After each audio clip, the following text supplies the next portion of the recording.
Okay, guys, I don't really know how to do this because this is all new to me.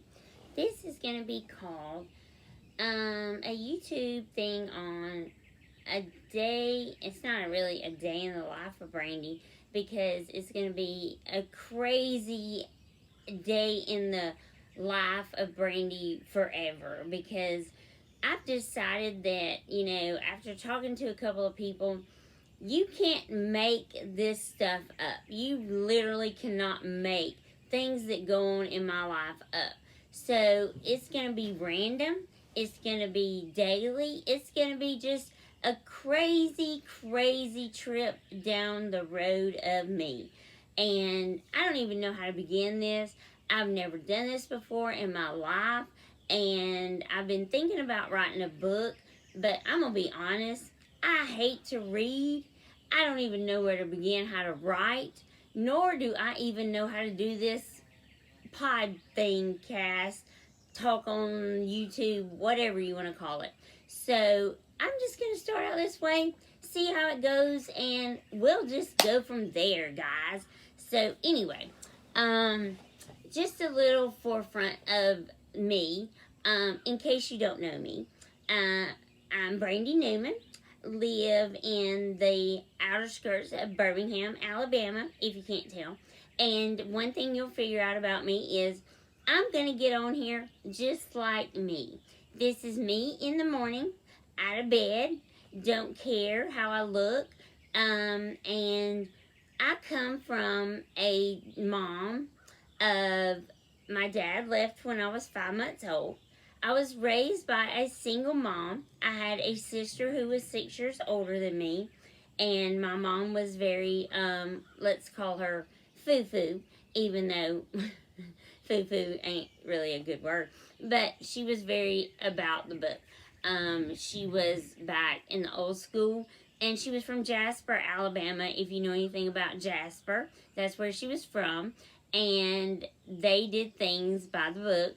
And I was from Midfield, Alabama, and that was when Midfield was a good place to stay.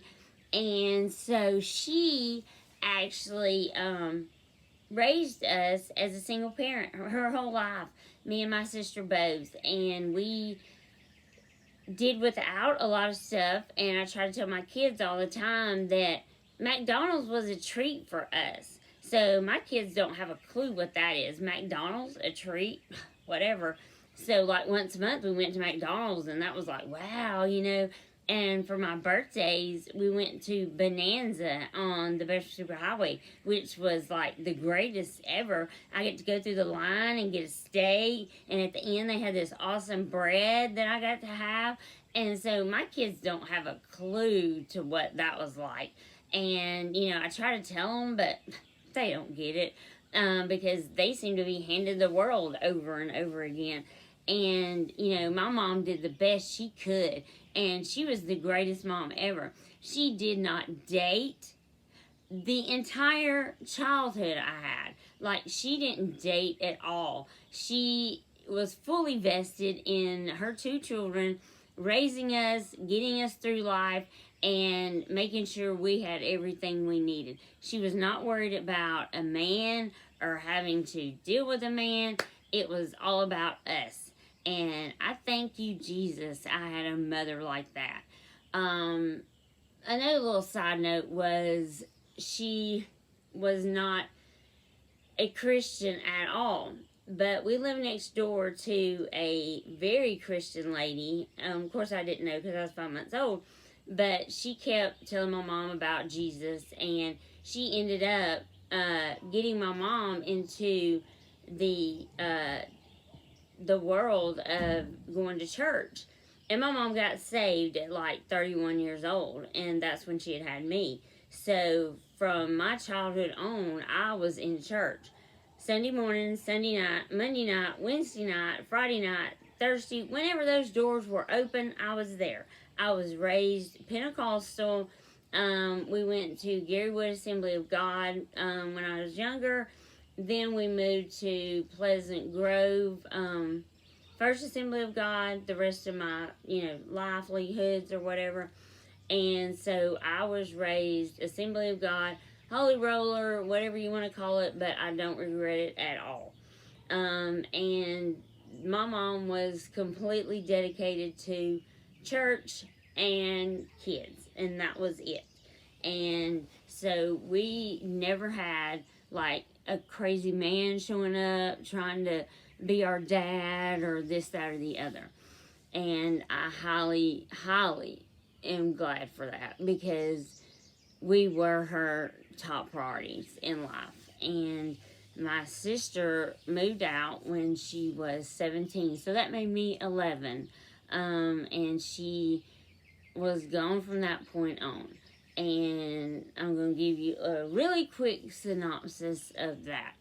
Going through childhood as a person who didn't have the best of everything made me probably a better person to understand how life is nowadays. And it helped me and it hurt me all the same. And you'll see later on when I go into that detail. Because it, for us, Christmas was you asked for one thing and you got it, that one thing, and you were happy to get it. That one little main thing you wanted. And I loved champagne glasses. I got champagne glasses. I'll never forget, one of the biggest things I wanted was a button-up shirt with my little initials on the collar. If you're my age, I'm 50, you remember that. So I got that, and that was like huge to me, and things like that were amazing. But my kids don't have a clue when it comes to that kind of stuff nowadays. They're like, what? That's all you got? Yes, that's all I got. And I was happy to get that because that was special to me. And, my mom did the best she could. And I'm so thankful for her. And yet again, like I said, my sister left when I was 11. She was 17. She went off to college and went on about her business. Now, I will give a disclaimer on here. There may be some things that there's people's names that will be mentioned, and I'm going to try not to mention names, but there will be things said about people that they may not like, whatever, but it'll all be the truth, and I will not be lying about anything on here. But I just want to let you know that this is going to be a story about me and my life. And I will be on here daily, and I will be telling the truth.